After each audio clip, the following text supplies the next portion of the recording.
A Primeira República apostou fortemente na educação, apostou fortemente na cultura.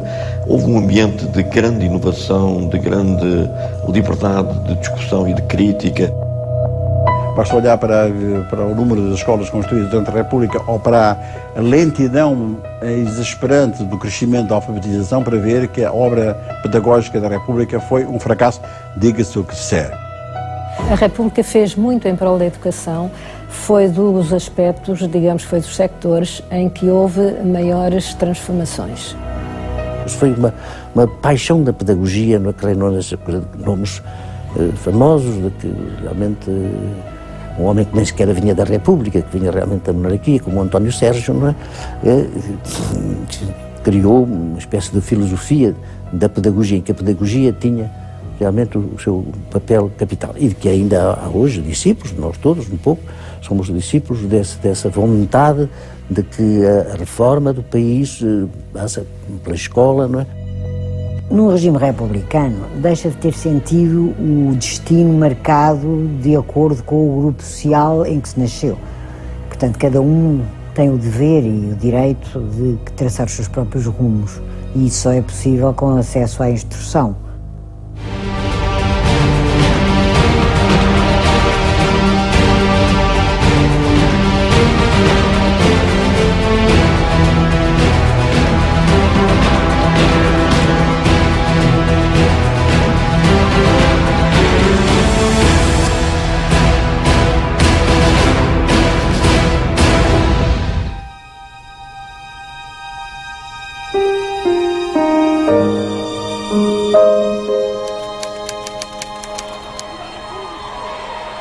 Nos 3 primeiros episódios de Nós Republicanos, procuramos a herança que a Primeira República nos deixou dos pontos de vista político, laboral e religioso. Mas quando se fala do que um país pode fazer pelo seu futuro, nenhum aspecto é tão decisivo como a educação.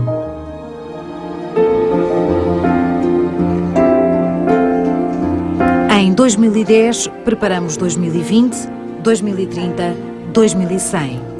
Sempre em busca dos melhores métodos de ensino, da pedagogia mais evoluída, da tecnologia mais avançada. Mas o dossiê da educação tem tanto de fundamental como de problemático, e a cada governo surgem novas reformas, criando uma instabilidade que mina um processo que se quer gradual e contínuo. Encetando nova viagem no tempo e recuando 100 anos até à Primeira República, percebemos que o problema é antigo. Já em 1910, os governantes tinham paixão pela educação e queriam construir a partir dela o Portugal de amanhã. Tentaram muitas reformas, conseguiram algumas vitórias, deixaram muitos projetos por concretizar e esbarraram na doença endémica do regime, a instabilidade política.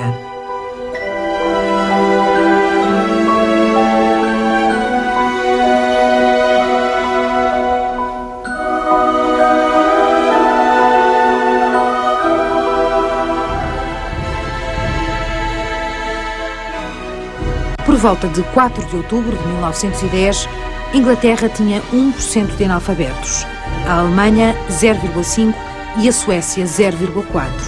Portugal tinha 75%. O número de escolas públicas era reduzido e estava entregue à Igreja. Os bons colégios eram exclusivos das classes altas. Quanto aos liceus, acolhiam um pouco mais de 8.000 alunos, 1,4% da população jovem, e destes, apenas 900 eram raparigas. Nos últimos anos da monarquia, tentaram-se reformas profundas, mas o regime estava moribundo e qualquer esforço, por mais louvável que fosse, nascia condenado ao fracasso. A República, implantada a 5 de outubro, tinha, portanto, uma missão difícil. Vinha cheia de sonhos, mas o confronto com a realidade poderia torná-los só de boca dura.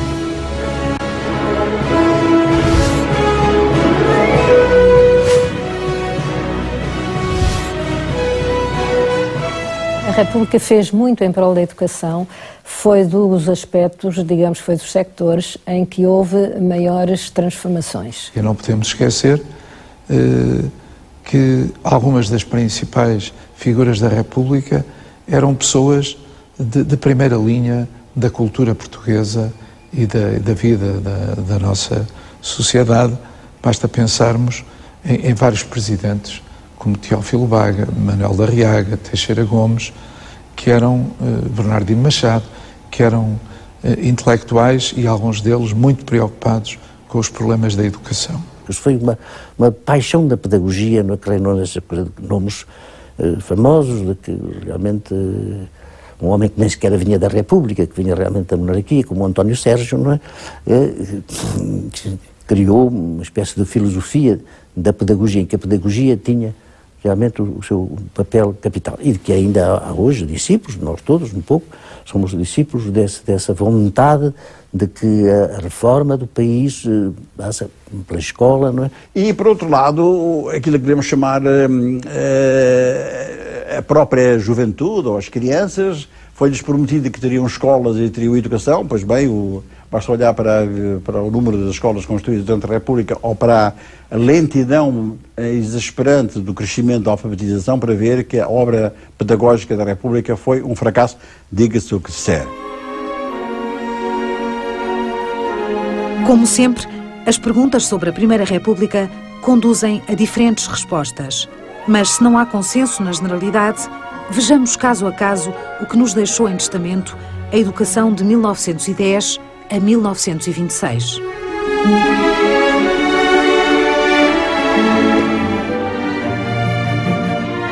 O primeiro passo da República na educação foi retirar as escolas da alçada da religião. Era a consequência lógica da laicização que se queria impor a toda a sociedade. Posso dizer que foi um corte de raiz na medida em que logo em outubro é decretado que a religião, o fim da religião, do ensino religioso nas escolas, a todos os níveis, não é? A criação da escola laica, uma escola que não estava já subordinada às diretrizes de uma linha religiosa, particularmente da Igreja Católica, e os republicanos foram muito claros quando fizeram da escola uma escola neutra nesse aspecto, do ponto de vista religioso. Isso foi um grande avanço civilizacional para todos os efeitos, não é? A imposição de dogmas era totalmente incompatível com o cidadão livre e esclarecido que a República queria formar. E esse foi, de algum modo, o passo fundamental para que hoje as escolas portuguesas possam albergar crianças e jovens de todas as opções religiosas.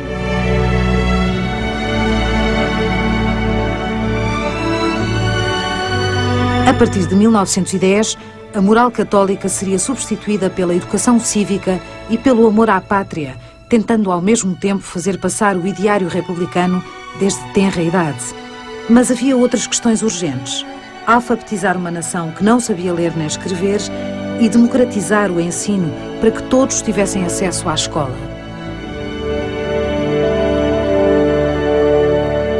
Num regime republicano, deixa de ter sentido o destino marcado de acordo com o grupo social em que se nasceu.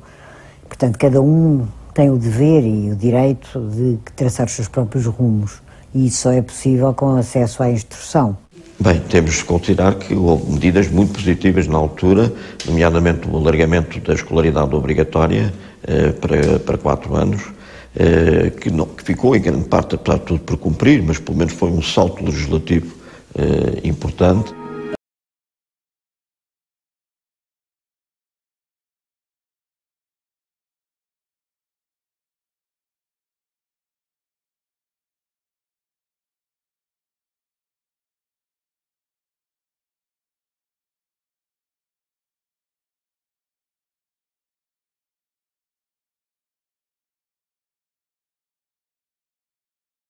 Mas se hoje o ensino pré-primário é universal, foi porque após o 25 de Abril se recuperou essa aposta republicana.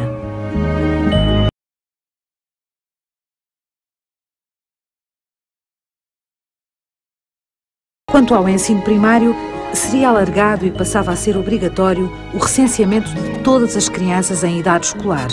Um primeiro passo, embora ténue, para que hoje tivéssemos uma escolaridade obrigatória que se estende já ao 12º ano.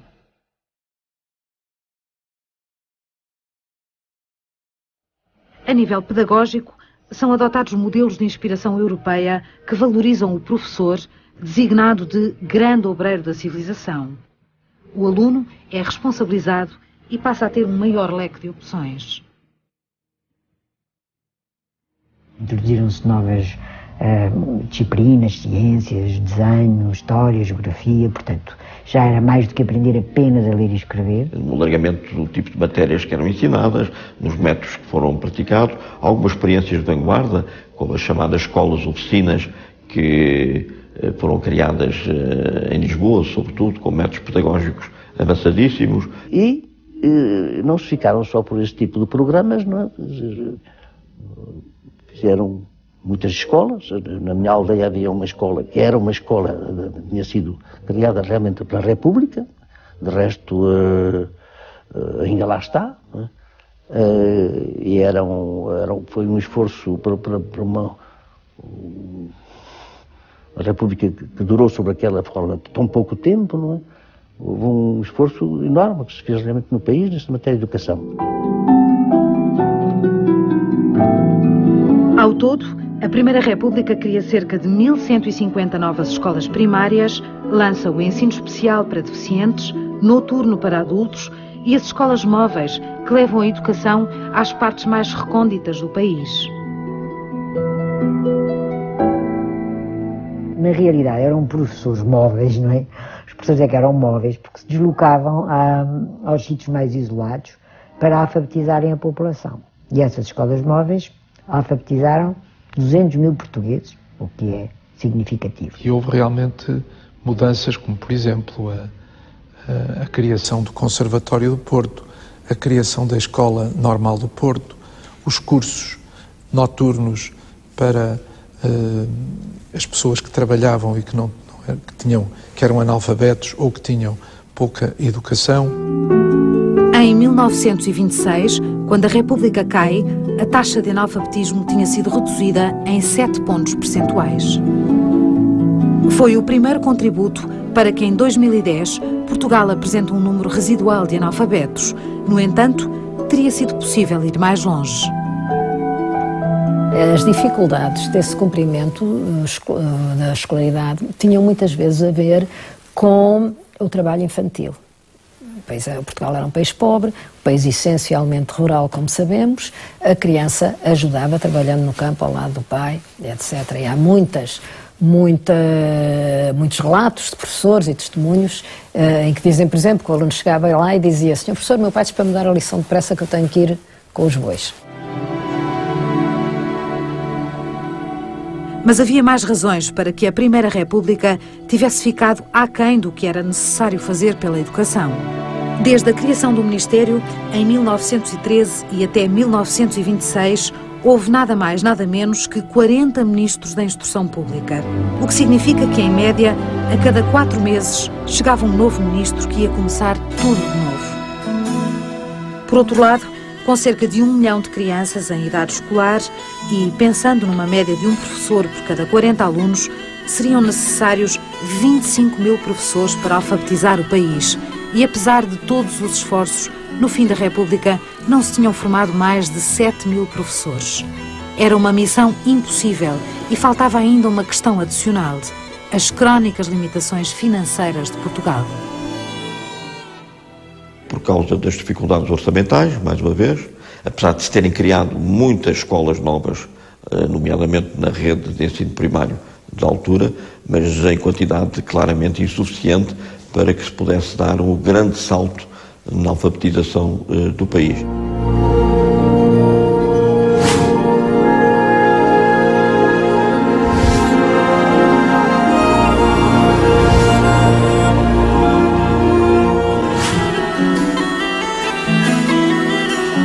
Sem Deus nem santos, a República procurou formar os jovens a partir de outras referências.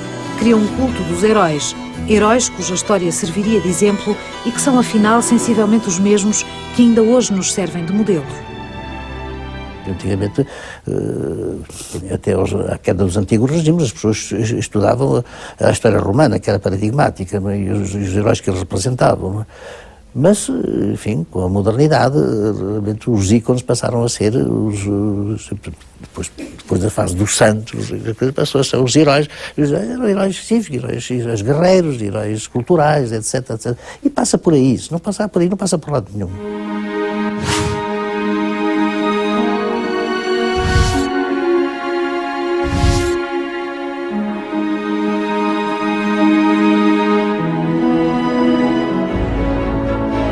Apostada também no desenvolvimento da ciência, a Primeira República apresenta avanços significativos na medicina, na botânica e na zoologia. Ricardo Jorge destaca-se no estudo da peste, Teixeira Gomes na matemática e Campos Rodrigues é premiado pela Academia de Paris pelas suas investigações em astronomia. Mas seria da aeronáutica que viriam 2 novos heróis para a galeria com que a República queria reeducar a nação. Um dos acontecimentos mais positivos, e ainda que é uma espécie de ponto de luz de todo esse drama, não lhe chamei tragédia, mas drama nosso interno, drama de portugueses, do que foi a República durante esses 16 anos, foi a viagem do Gago Coutinho e do Sacadura Cabral, a travessia do Atlântico, não é? Isso passou como qualquer coisa que repunha Portugal na sua mitologia, que é a única que funciona, não é? De gente que foi à Índia, não é? E agora foi também, não está fora da corrida, não está fora da história. Em 1922, Gago Coutinho e Sacadura Cabral realizam a primeira travessia aérea do Atlântico Sul. Com um sextante, inventado por eles próprios, revolucionam os métodos da observação e cálculo e ligam pela primeira vez Lisboa e Rio de Janeiro pelo céu. A gente não tem ideia do delírio que foi aqui e do outro lado do Atlântico. Provavelmente foi a última vez, não, em que Portugal e o Brasil comungaram nessas coisas difíceis de explicar, que são as grandes emoções coletivas, não é? Hoje, quando viajamos confortavelmente entre Portugal e Brasil, ou qualquer outro destino, é difícil imaginar a dimensão da proeza daqueles pioneiros da aviação. Fora uma longa odisseia recheada de peripécias e acidentes, mas devolver aos portugueses um patriotismo que andava há muito pela Rua da Amargura. Isso foi extraordinário, este é um momento glorioso da República, não é? E essas coisas alimentavam o espírito cívico e a adesão num país que tinha dificuldades noutra ordem.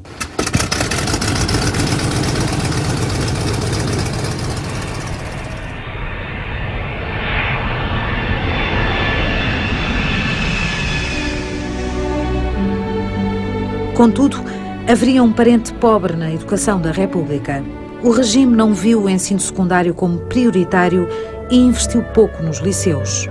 As poucas vitórias neste campo foram o aumento da população estudantil, a atribuição aos estudos científicos do mesmo estatuto que gozavam os literários e a aposta na formação prática com o ensino agrícola e técnico.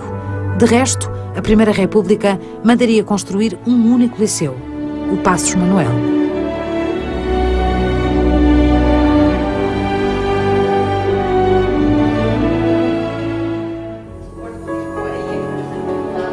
Mas haveria pelo menos uma grande inovação no ensino secundário, uma novidade que corresponde a um direito elementar dos nossos dias, mas que até 1910 era pouco mais que uma ficção: a abertura dos liceus às mulheres. No princípio do século XX começam a aparecer 2, 3 em cada liceu. É criado o primeiro liceu feminino, o Liceu Maria Pia, em 1905, mas com a República realmente dá-se um maior incremento da procura do ensino secundário pelas raparigas, que no ensino primário já iam frequentando, se bem que também em menor número que os rapazes. Em 1914, a República instituiu uma secção feminina nos liceus do Porto e de Coimbra e permitiu que nas capitais de distrito as raparigas pudessem frequentar os liceus masculinos em classes separadas. Embora tímidas, estas medidas contribuíram para um crescimento exponencial da presença de jovens raparigas no ensino secundário. Em 1910, não passavam de 11,2%. Em 1916, já constituíam 1/4 de toda a massa estudantil dos liceus, ganhando acesso a profissões até então exclusivas dos homens.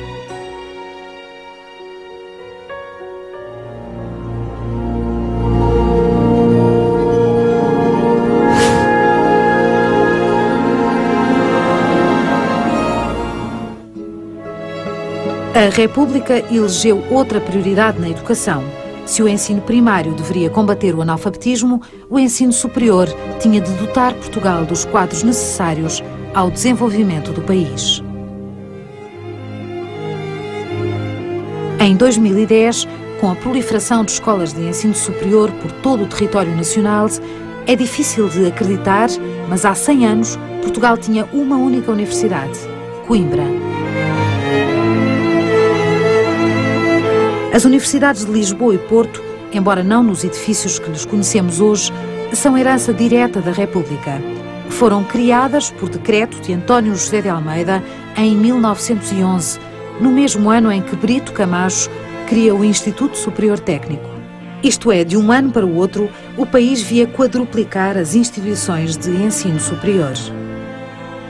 A universidade foi outro dos aspectos a que a República prestou muita atenção, não só porque pretendia acabar, digamos, com aquele monopólio de Coimbra e criou, por isso, universidades em Lisboa e no Porto, mas também porque pretendia introduzir na universidade um método diferente. Queria a introdução do método científico e experimental, e que também o aluno, o estudante, não se limitasse a repetir o que vinha na sebenta e que fosse um ensino de um puro exercício de memória. O ensino com uma base científica e tecnológica, um ensino experimental e um ensino técnico que, de alguma maneira, sirva o progresso económico. E esta ligação é uma ligação muitíssimo importante e que, de resto, está na gênese da criação do Instituto Superior Técnico, por Brito Camacho, e que ocorre logo nos primeiros tempos da Primeira República, com essa associação do ensino técnico ao profissional e com a intenção de introduzir ao nível do ensino superior uma formação que aproxime o ensino da realidade económica e dessa percepção. Portanto, há também uma preocupação muito grande, mas mesmo nas letras, nas humanidades, há preocupação em modificar o ensino, há preocupação na introdução das novas ciências que se estavam a desenvolver e no campo das ciências sociais e humanas. Portanto, há toda uma tentativa de mudar o rumo da Universidade Portuguesa. Uma tentativa que incluiria ainda as escolas normais destinadas à formação de professores e a integração das antigas escolas politécnicas e médico-cirúrgicas. Em paralelo, também as portas das universidades foram abertas verdadeiramente às mulheres, para que um dia, 100 anos depois, elas se tornassem não a exceção, mas a maioria.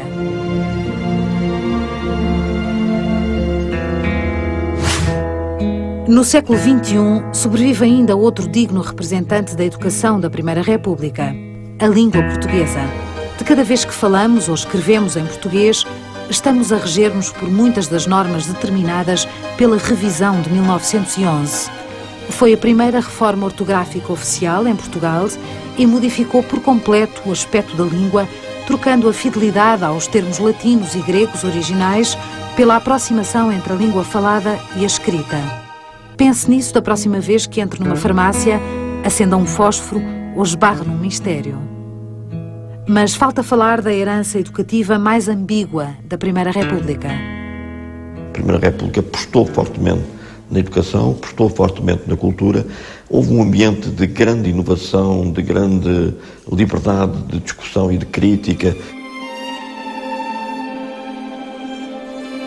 A cultura conheceu um grande impulso no Portugal de 1910-1926. O teatro de revista, o fado, a ópera, os cafés e restaurantes que ficam célebres pelas suas tertúlias. Em Lisboa, é mesmo criado um bairro exclusivamente dedicado às artes do espetáculo, o Parque Mayer.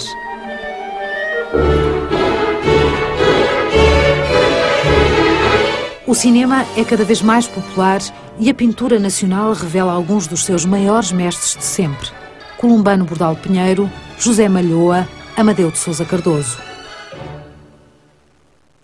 Foi um período muito rico em novos movimentos culturais, como a Renascença Portuguesa, o modernismo, o futurismo.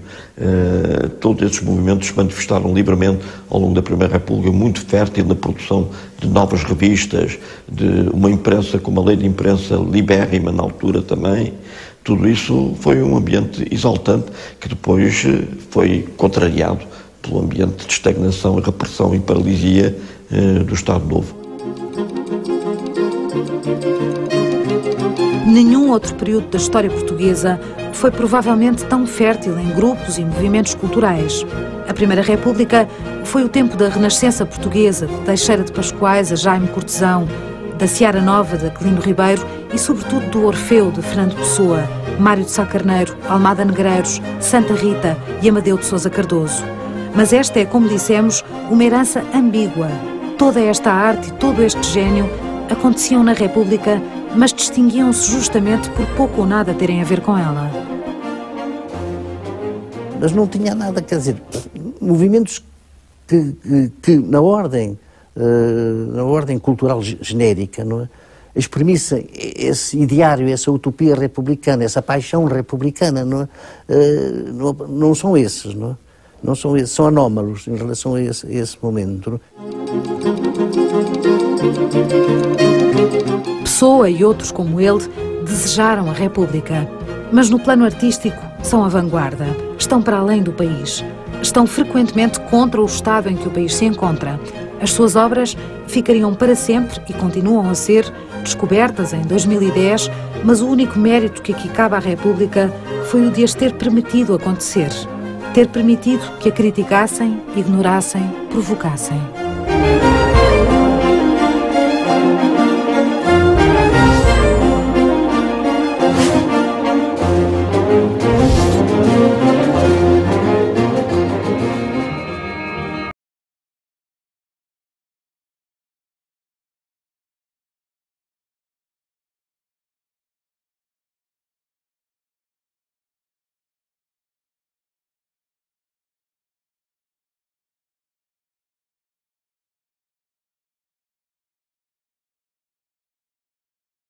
O universo total das crianças portuguesas, dos filhos de imigrantes, crianças portadoras de deficiência, crianças com dificuldades de aprendizagem, portanto estão todas na escola. Isto era um sonho dourado dos republicanos da Primeira República que se conseguiu afinal no final do século XX, princípio do século XXI. A Revolução de 1910 na educação foi afinal o princípio de algo que por natureza está sempre a começar. A preparação e o sonho do futuro. Onde estaremos daqui a mais 100 anos? Não sabemos. Ninguém sabe. Mas será fascinante descobrir.